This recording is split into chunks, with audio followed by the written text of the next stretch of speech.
Oh my god, bro. I'm sitting here doing this week's content and all this other stuff, blah blah blah. You guys, whatever. I don't need to do the preamble.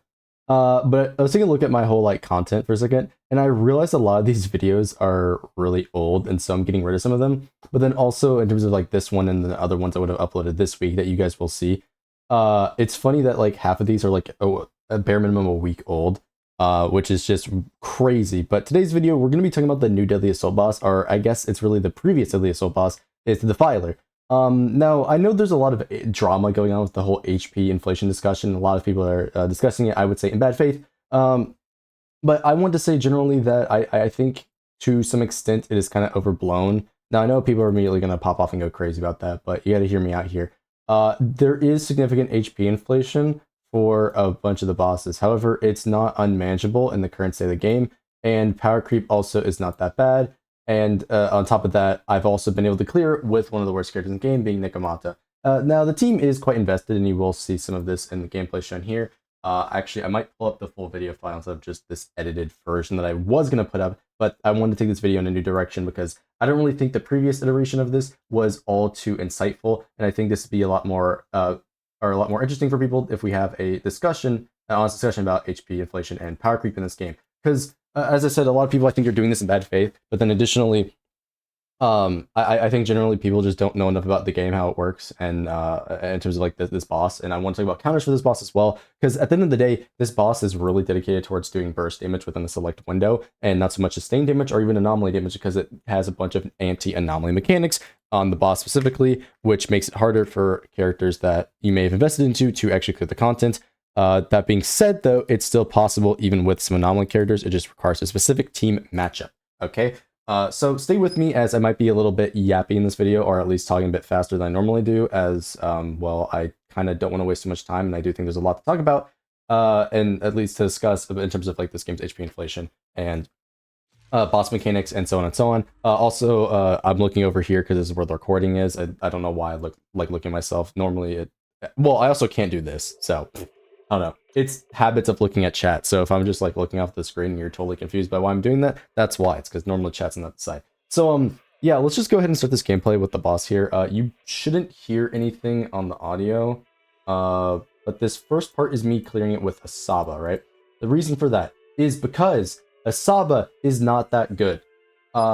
He, yeah, I mean, like, he can be good, especially if you know his combos, right? He can do a good amount of damage, but these other characters in the game are a lot better. Let me move myself back over there.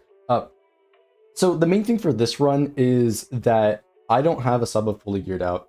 I don't have his team fully set up. Actually, I probably should mute the game, huh?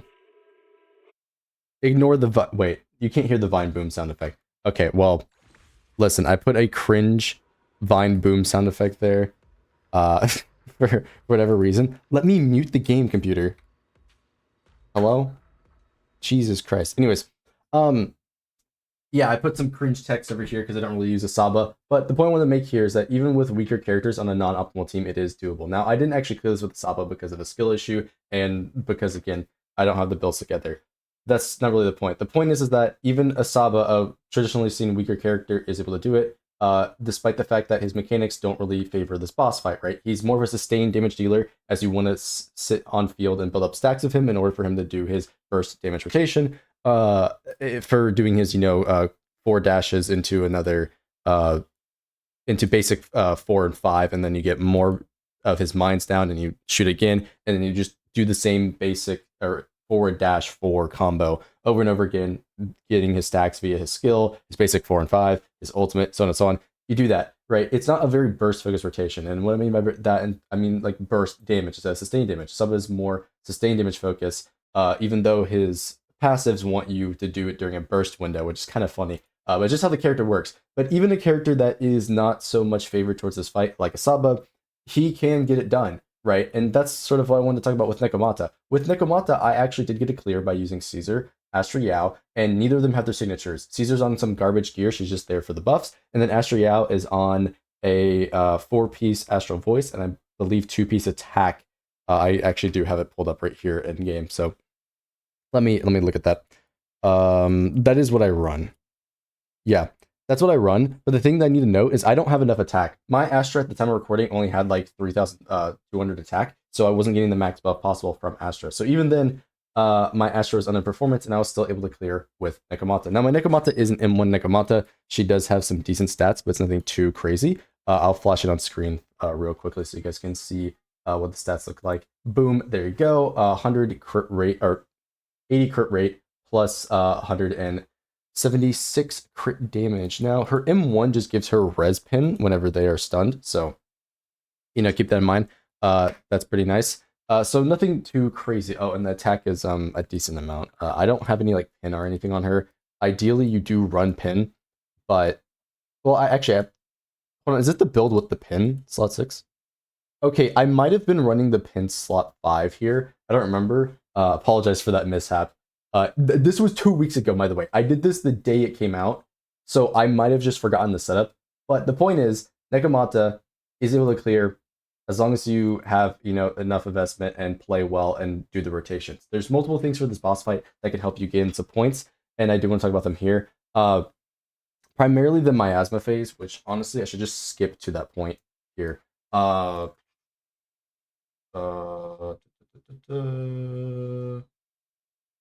This, you know what? Let's just skip to the final clear. Why not? That was me yapping about the boss fight and different counters for it. Yeah, let's just skip over here to the final clear. So this clear is actually a lot more interesting than I would say some other clears, as Nekomata doesn't quite have the damage due to the increase of HP, but it's still manageable. And part of it is because I learned the fight and also made a slight adjustment to my build in order to make it happen, right? So you're going to see the basic thing here is I'm prioritizing field time with Nekomata, as I want to get as much damage as possible because my Caesar does not have any damage built for her. That's because it's just a really bad build. That's why. I did have her on Anomaly Caesar at one point, and that's because I was trying to use her with Jane. I'm not doing that anymore, obviously, because Yuzua, the GOAT of all characters, is in the game. So I do think that's worth mentioning. But we're focusing on building field time with Nekomata, and then whenever possible, I am only ever going to swap into Caesar. Now, I do make a couple mistakes later on in this run, but it still happened. But you want to swap into Caesar on all these big hits, and always do an attack, EX skill, and swap with Caesar, because you're trying to build up as much days as possible, and that's what I did here to do that, right? Now, we full commit to the actual combo there, and then we swap to Nekomata, which is kind of not ideal, because we're going to waste 2 assist points instead of just 1. But it's fine. It gets the job done. We're mostly just concerned about building up that days meter, so Nekomata has a really strong burst window, and that we hit the appropriate timer for the actual boss mechanics, because the boss at a certain point is going to go into the like fly off the field and do its transition mechanic, which that transition mechanic is one of the big problems with this fight in terms of design and why it counters so many characters, because that transition mechanic is a unstunnable, anomaly applicable transition phase. And it's also short. It's like 10 seconds or something. So the only way you can actually clear it is if you have crit characters. Now, it's possible if you do anomaly teams with like a Trigger, for example, a crit-based character, you can actually just brute force it in clear. But anomaly characters are disadvantaged because this fight also has increased anomaly buildup, but then also they take less anomaly damage. So you pretty much don't want to use anomaly against it. But if you do run certain team setups, like with a stunner that builds crit or something like that, like some crit character on the team, anomaly characters can actually just brute force that phase. But ideally, you do want to bring a burst damage crit character, and there's multiple characters like this. Let's just pull up Pride One as a visualizer, like I always do, just to give you like an example of what I would be talking about in terms of like a character that's like a burst damage focused character. Just real quickly here. Boom, awesome. Examples of this would be Seed. Seed is obviously designed for this fight. Seed has really quick burst rotation, is able to easily save resources for that section. Evelyn, kind of. I mean, you do, unfortunately, I don't remember. Is this boss Fire Week? I don't know if it is, but let's just, for the sake of argumentation, that the mechanic itself, Evelyn will be fine, but you do have to actually waste your resources on doing this, which can potentially waste a nice portion of damage. Sambi is totally fine because she builds up her resources like mid-fight, and you want to be on field anyway, so Sambi can work fine during this. Or you can just, of course, burn an EX on it and then pop off and deal damage. That's fine. Hugo is terrible against this fight. I know it's ice resistant, but if you could run him, he'd be terrible because you can't stun that fight. And so you're sitting there just having the basic attack for like 5 seconds, wasting a massive amount of time for Hugo. Yes, he builds crit, but you wouldn't even want to on-field them. So you'd be relying on your stunners who do less damage to actually break that object, and you also can't stun it. So it's going to be a bit annoying. As for Zhu Yuan would actually be great during this phase because she's able to easily pop out EX and do big burst damage that would be able to destroy something like that. As I said, Asaba's going to struggle a bit more, but he'll be fine because he's a crit-based character. But given the scenario, because he's sustained damage and you wouldn't want to waste his resources on that phase, it wouldn't really work out too well. And so you can see, if you think about it in terms of how the characters actually perform, which characters are going to be good against a matchup like this in a fight like this, right? Versus characters that are not. These anomaly characters, the characters that do more sustained damage and don't have good burst damage, are going to struggle in a fight like this. That's my main point that I want to make here. But hey, we're remaking the video, so it's hopefully not going to be an hour long. Maybe this will end up being about an hour long whenever I yap about this, but I don't know. Just hopefully you're staying with me here, okay? There's probably more detail that needs to be explained there. But look, I want to keep moving on, okay? So we're going to go back to the actual recording here. Look at the fight analysis. Are we gonna? Hello? Here? All right, there we go. So, as I said, we're going to continue swapping here in order to do this. And now this is the key move. This move right here, I actually is part of the reasons why the fight is probably harder than for some people than others, and why I kind of don't like this fight for that move specifically. Granted, I like the fight overall, but that move right there, that spin move, is really annoying. So whenever she's doing that spin move, you can't actually stun her. You can build meter on her, right? You can build the stun meter. But she can't be stunned. So you can have 99% stun, but then she won't get stunned until the move finishes. That can be a negative to your fight and actually extend your fight time because you're sitting there locked into animation and you can't attack her. So people might have been having a problem with this boss fight for that reason, because they didn't realize, oh, you can't stun her during this, or I'm not doing the right move to actually fight against her. It's really annoying. You'll see this happen. I don't know if it happens in this run, but it is important to keep in mind that you want to do multiple swaps to build up extra stun meter, and you do see me do that right here. Is it, dude? Come on, play. There we go. Yeah, so I swap and then finish the move, and then immediately go into Caesar's combo, where you just press the button and then EX, and then she'll automatically shield bash. Now, the thing is with Caesar, you can animation cancel the shield bash and the swapping to another character. So right here, I should have swapped, which I don't think I do until after the animation finishes. Yeah, the reason I didn't do that is because I wanted to use the ult there, because I want to build extra stun meter and get the stun as fast as possible, because that is the goal. We want that burst window before we go into the transition phase to get as high a score as possible. You should be leaving this phase, if you try to do something like this, with around 8,000 points. If you don't have that amount, then you're not getting enough points. You'll see that happen whenever we get to that point. But yeah, if you're not going into the transition phase of like 8,000, it's cooked. Yeah, and then you have to double dodge this attack. As you see, there's those red flashes. So that when you dodge twice, again, I attack and then swap, immediately go into her combo, and then boom, boom. And then here's here, and then we're going to cancel again, and we're going to swap the Caesar. Boom, that could have been a little bit faster. Boom, we get big damage. And then Nekomata, we're going to go immediately to her ult after hitting a basic. Ideally, I believe you want to hit a basic and then skill if you're using 4-piece Woodpecker like I am. But I wasn't trying to waste decibels. I do think decibel management is going to be the most important part here. So it's kind of fine that I lost out a little bit of damage, so that I can build up another ult for the next phase that we get into, right? Because the ultimate usage here is very key. You want to save at least one ultimate for stunning on Caesar specifically. You don't actually want to use a miasma shield, because you can burn through the miasma shield just by using the defensive assist, and you'll see how that works in a second. I might have used my ultimate on the miasma shield, but like the miasma clear value for Caesar is actually pretty bad. Her ultimate is terrible. That's besides the point. I think everybody at this point knows that, but you can see I'm doing this full rotation. We finally get an ultimate with Astro Yao, and then we're going to do a chain attack with Nekomata, of course, get as much damage as possible. I actually use Caesar's chain attack for damage there. That I found to be optimal. I mean, it makes sense to want to use it for stun value, but Caesar's only really getting that big stun value if the enemy is super aggressive and you're able to get her full EXs off. So I don't know if that's going to be necessarily optimal to use it for stun value. I liked using it for damage, despite my fact my Caesar doesn't really have the best damage, but I would build her towards damage and get value out of using her chain attack there. Just saying, that's how I personally go about that. So yeah, you can see here, we're going through this. So that move right there, you should be able to parry with Caesar. I think I did it before, but that's just like a little bit of free stun you can actually get during that window. So minor tip there. So you can see I swapped with Nekomata. This move, depending on what your actions are before that, it might actually just straight up miss. Kind of annoying, but you can do a swap and then the character should block 2 attacks. And then that last one, you have to swap to another character. So you swap in, that character should be able to block those 2 attacks, and then you swap for the third one. It's going to knock you down and then give you, 100, 1,500 points, right? Now, unfortunately, because of the way Caesar's follow-up works there on the defensive assist, that it doesn't actually teleport to the enemy. If I had Nikomata on field for that last hit, I would teleport straight to the enemy. So you want to keep that in mind. Not all defensive assists are created equal. So you can see we're just basicing here to build up meter, and then boom, immediately put into miasma phase. So you can see here, I have about 7,000 points. Ideally, you want a little bit higher, but this could just be like a build diff for my Caesar at the end of the day. But yeah, again, you'll see the points climb up whenever we actually finish this phase, and then you can also just dodge all three of those attacks and then immediately dash attack into it. That is like an ideal setup. And of course, I got lucky, everything great. We're cooking. But you can see, boom, super fast burst rotation. I'm doing like 100,000 per hit on Nekomanta's EX skill. Insane damage.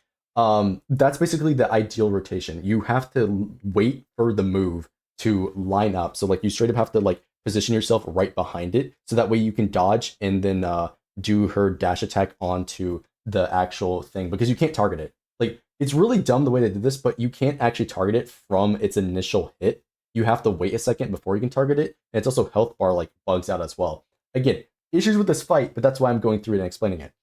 You dash right there as you're hit, and then you can immediately dash and hit it. That is the perfect way to do this, from what I found, and that's like the only way to do it as fast as possible. Because you are able, as you've seen here, I immediately destroyed it with one dash attack and one EX skill, because I sat on top of it, dodged, and then made sure my character was hitting into it. So again, you want to position yourself onto the left side of it so that you can do that, because otherwise it's not going to happen, right?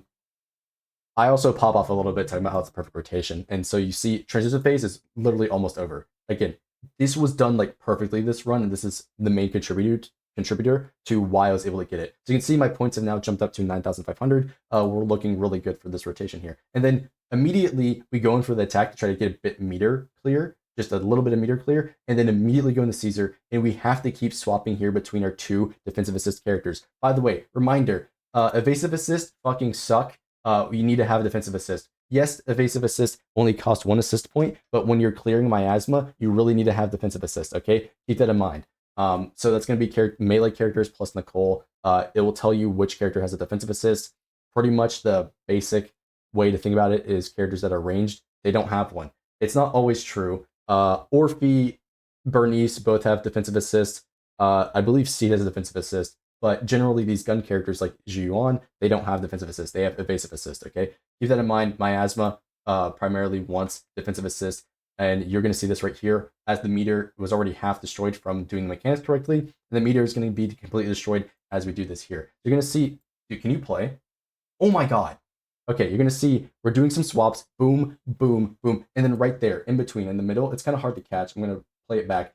I do an attack with Caesar because there is an opening within this boss's attacks where you're able to attack and still swap to another character. This works on basically every single miasmic enemy, that they typically have an opening where you can get in extra damage to burn through that miasma meter faster. Okay, there's a lot of mechanics to the miasma that people don't fully understand. I'm gonna do a follow-up video. I've already mentioned it in some other video. It will happen at some point. But that's one of the key things right there. There's an opening there for the boss where I can attack with Caesar and swap to Nekomata and still get more miasmic damage. So you're going to see, you want to be able to end it, because you do want to be on a certain character. You want to end this phase on Caesar. So I'm doing the swaps, getting as much meter down as possible, and I'm attacking with Nekomata. So you can see this last hit right here, I'm able to get a free attack of Nekomata, so it's free damage. But then I swap into Caesar, boom, the miasmic is cleared right here, and then yeah, they just get destroyed. So a big chunk of health is gone. And then, as you saw, I waited to use my ult after, right? Miasma meter is gone. I hit, you do big damage. And then Caesar's going to come in here with more daze damage with her ultimate. And then we stun. Now, I'm not going to get a stun off here because I don't have quite enough daze damage. But we're about to get one in a second from just, again, attacking the boss as normal. And then, luckily, we got the right move here. The boss does this overhead move to where we can parry it with Caesar. Of course, you see this chatter right here reacting, how did I destroy it so fast? I understood the boss fight. That's what I did first. I sat here, learned the boss fight for 2 hours, cleared it with Nekomata. That's how you get shit done. All right. And so, boom, get the stun, get the hit into another chain attack, and then we're going to do the double chain attack combo because Caesar's doing 0 damage. Right back in Nekomata. Boom, you can see almost melted the entire health bar. Nekomata's chain attack immediately. Boom, boom, boom. 2 health bars gone. Insane work. All right.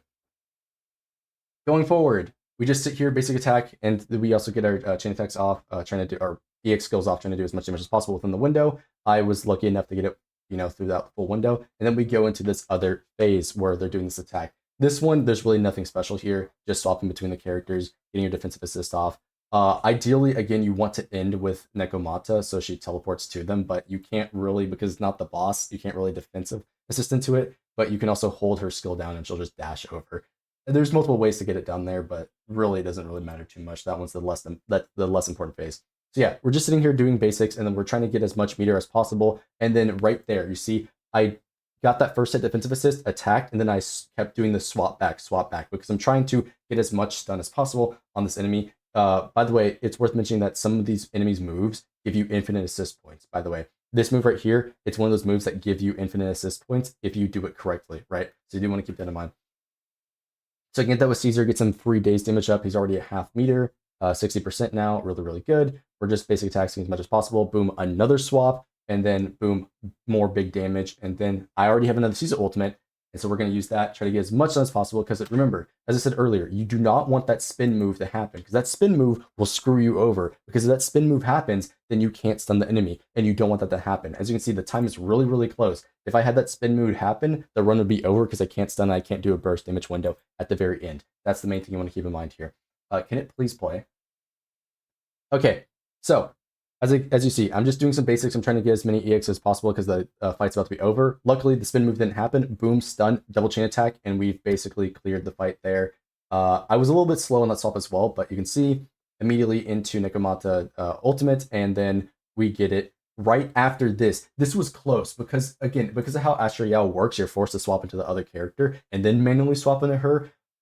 Thank God that I was mashing the button, because I might have messed that up. And it's literally down to the wire. 3 seconds left, or there's 5 seconds here, but like 3 seconds left, because you have to wait for her animation, hit the chain attack, boom, boom, boom, big damage, Nekomata scores, and we clear it. And then I, of course, pop off. So, of course, it's possible with Nekomata. There's a lot of nuances to the run. Mostly, you just gotta learn the fight. That spin move and how to handle the miasma phase are the key points to actually scoring in that fight. So hopefully that helps you. But as for the HP inflation mechanic, I mentioned slightly, or I'm talking over myself. I mentioned slightly about counter mechanics. If you want a more detailed, in-depth counter thing and whatnot for these fights, tell me down below. I can do more of these videos. This one I'm going a bit yappage here because, well, I've already spent 20 minutes on this. But to go to the whole topic of HP inflation, yes, there's HP inflation, but it's really how the game and developers manage the power creep and the the fight balance, right? A part of the issue that people have been bringing up is the quote-unquote shill mechanics, how they're shilling and making bosses fights tailored towards specific characters. This is a problem within itself that I think is separate from the HP inflation, because fights will just feel bad or nearly unplayable with specific characters. Not because of HP inflation, but because of those mechanics. And I believe that's the argumentation that people use. And to some extent, this is true. As mentioned in this video, and as you probably have seen if you've played this fight, or from my explanation right there, is certain characters that are not made for this fight are going to be screwed over. Now, in the future, we'll probably have more burst crit DPS focused characters, like always, and so this fight will be a little bit easier for those players. But right now, half the roster sustain damage are their anomaly characters, and so you struggle to do so, right? Again, we look at anomaly, look how many characters, especially top tier characters, are anomaly characters, so they have a disadvantage in this fight. And then we look at your crit based characters. Well, guess what? How many of them are those burst damage focused characters? About half of them, right? So you're quite limited on what you're able to do to easily fight against this fight. Granted, it's still possible even with weaker characters, but not every character is made equally in terms of how the mechanics work. And so sometimes it's just a mechanics diff in terms of the character, not so much a power creep or HP inflation issue. That being said, I'm going to pull up the HP inflation charts provided from Ketty, I think it's Ketty the 7th. His friend made the HP inflation charts, and so I do want to talk about that because there is some nuance there that I do mention in the other video, but I do think it's worth showing you what's actually going on here. You know, as I was getting sidetracked while pulling this up, I think it's pretty easy to tell when I'm focused or like in a good mood whenever it comes out of my videos, or at least I'm very knowledgeable about this stuff, and like it's very obvious that I care. Anyways, let's not get sidetracked. HP inflation. Did the Assault came out, a while ago, right? You can see the HP inflation chart here. It's gone up quite a bit. However, it has not gone up double. It's gone up like 50% in terms of Deadly Assault. A couple times it has gone down. Now, Deadly Assault they've kept in check for the most part. I would honestly hope that it doesn't go up a little bit too much, right? You can see the amount needed to get a 20k clear is about this much right here. Again, you don't need all that much. They've released multiple new support sets since 1.4, and so characters across the board are doing more damage. They've also released new, stronger characters, accordingly, right? And we're probably going to see this trend going forward. They keep releasing stronger supports as the baseline of supports were already so strong. Granted, that obviously is going to be reflected as that you probably need more stronger stuff to clear the content as they want to bring everything in line with those stronger characters. Now, that's something that I do think is worth exploring, as maybe they're just bringing up the power, like the HP and the power to our level because our characters are so strong as is. I think most people think the opposite and said they're just increasing it so that they have to then increase character power to match. But again, here nor there, I just think it's worth noting that HP has obviously gone up, but how much has it mattered? Less so, right? For a typical clear. I will say though, this is still arguably double, it looks like, for a regular clear, while the overall HP, at least again, because it's starting higher than the previous one, it's not exactly double. That being said, you can also see the HP required for Shiyu defense S rank clear. It has gone up accordingly. Almost, well, actually, this one has doubled, but you got to remember, from 1.1, we didn't have the same ultimate system.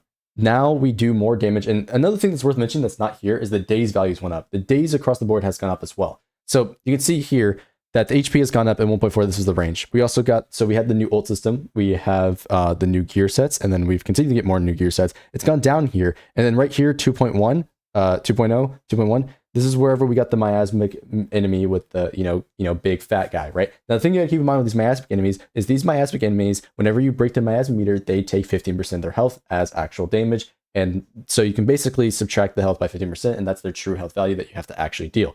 Rupture characters do allow you to penetrate the miasmic defense to an extent. Rupture characters still get a 25% damage reduction, though, just like everybody else, but everybody else has to fight against the defense, or Rupture does not have to fight against the defense, right?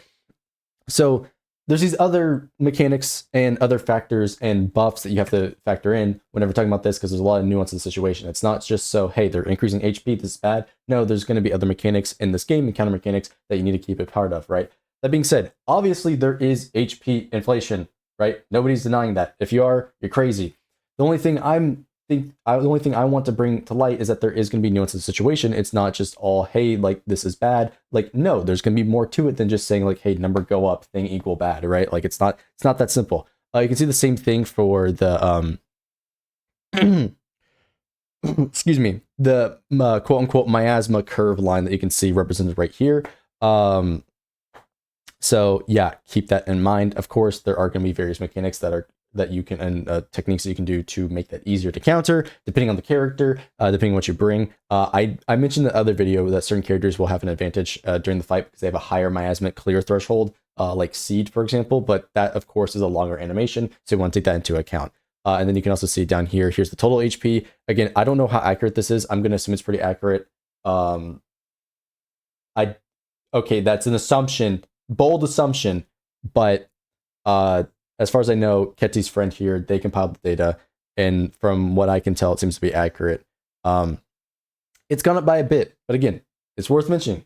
Multiple new systems, better sets, everybody's doing more damage, better characters, right? Obviously, the characters are going to struggle, but this is not representative of Power Creep as a whole in terms of the game balancing, right? I do think they've done, at least the Zenless team has done a better job than a Star Rail team at balance, and in fact, I'd say Zenless is fairly balanced for the most part and almost entirely balanced. Because most of the balance just consists of, hey, make everything worse than Miyabi, right? That's pretty much it. I don't know like what else to say past that. Like, yeah, they're releasing Lucia, and so Yi Xuan's gonna have a real competition against her and those teams, and arguably be better at that point. But guess what? Miyabi's best team, or basically best team, she's got two. It's her one with the Analiki and then the Mono Ice. They're still using 1.0 characters, so just wait till they release a better Sakaku. Uh-oh. Oopsies, we released another Void Hunter. Oh. There's going to be more to it. And like, here's the thing. HP inflation has multiple sides to it. Obviously, it can make some setups feel worse, right? But what can make it feel even worse is if your character has a specific mechanic or gameplay style that doesn't work against that fight, right? It's not just simply, as I said, number go up, thing equal bad, right? There's a lot of factors to it. I think that's the thing that people need to consider. Yes, we're seeing the characters increase in power. Yes, we're seeing sets increase in power. And yes, we're seeing the HP go up and the requirements needed to go up more and more. But at the same time, I still think they're doing a better job of managing it because it's not super crazy. I know some of the numbers will look super crazy and it's like, oh my God, but you're seeing people like me and other creators and other people just in general clear with these lower tier characters like Nekomata just fine, right? Enough to get a full clear. And here's the thing, in Deadly Assault, you don't even need a full clear, right? And so a lot of the issues, and this is what I try to talk about in the other stuff and my other content, a lot of these issues that the players bring up are self-inflicted problems. Like people aren't putting in the effort to learn the fight, learn the character, putting in the effort to get the correct gear, putting in the effort to run the right teams, like so much stuff. Like a lot of the issues that people run into are self-inflicted gotcha issues that the player should be able to fix. Granted, obviously the gotchas do some of this intentionally because they want to get your money, and so they're trying to make the player feel a certain way so that they feel incentivized to spend money in those other aspects. But a lot of the issues that people have with gotcha games and Star Rail and these power creep issues are issues of the people not understanding how the game works and doing self-inflicted problems like not pulling for, male characters or something like that, right? Like a lot of arbitrary things that people do that do inhibit their own experience within clearing content. But like they don't understand that because they would just like it to be free and easy a lot of the times, right? It's basically willful ignorance. They don't actively seek out like why they could potentially be wrong or why they potentially have an issue. They just say, hey, this is an issue without going in depth, not realizing the broader or like more nuanced perspective of that particular issue. They just be saying shit, right? So it's not so simple as like, oh, HP inflation equal bad. Like, yes, it can make things feel worse. Duh. I don't think anybody's arguing it. I'm not arguing it. I'm just saying that there's other things to consider and that it's not only the HP going up. There's other things that need to be factored into it and the other game balancing things that matter besides, hey, the HP is going up because obviously characters are getting stronger. We're getting more access to more, free to play items and so on and so on. Like there's a variety of things to consider that I do think are worth mentioning and talking about. In the discussion about HP inflation. And this is where I bring it to the audience. I want to know what you guys' thoughts are about like the whole HP inflation thing. I haven't really watched other people talk about it because I don't really care. And I think a lot of them are just in bad faith. But I'm somebody who like actually cares about the game and wants to have an actual discussion about this because I don't think it's that bad as like a free to play player. I'm full free to play. And as I said, I'm clearing the hardest boss of Nekomata using a terrible Caesar and a non-min-maxed Astra. Yeah, right. It's like I don't think it's that bad. I really don't. It can be bad for some characters for sure, like as we covered, but it's not black and white, right? That's the main thing. Take a sip. If you have any questions, comments, please put them down below. I'm open to all of it. Let's have a discussion about this down below. I can't think of anything else. So don't forget to like, subscribe to me on Twitch. And I'll see you next time, unless I hop back in with something else to say in like a minute. Actually, I did think of one thing. I don't want to make this out to be like I'm saying everything's a player issue. No, obviously a lot of it is the game. They're doing this stuff intentionally. That's what they do with these gacha games, right? I'm just saying that some of the problems that they have are player-inflicted issues, while others, and arguably a majority, are going to be the game, right? All right, I can't think of anything else to bring up, and so I'll just close it off with a simple ask. I just ask everybody to engage with this fairly and intelligently, right? No reason to like attack anybody over this sort of stuff, right? And ultimately, there's a lot of different perspectives and sides to this. It's not just simply, hey, lower the HP or anything like that, right? I like to remain optimistic for Zenless because so far the team has done a really great job with the biggest mishap probably being still this weird outline that the characters have here, and then also like the 2.0 story specifically, right? But and a couple things in between here and there, but like again, I like to remain hopeful, optimistic. I have faith that the team is going to continue to manage it appropriately, and I hope they do going forward. And that's really about it. So again, if you have something to share it down below. If I didn't cover anything specific, who knows? Maybe again I'll do a follow-up video talking about this further. as I do think this is an ongoing thing that does matter. But I think some people are interacting, are coming towards it in bad faith, trying to attack instead of appropriately analyze and talk about the nuance of the situation, right? So yeah, that's gonna be it for the video. As I said before, like subscribe to me on Twitch. I'll see you in the next time, and I'm alive.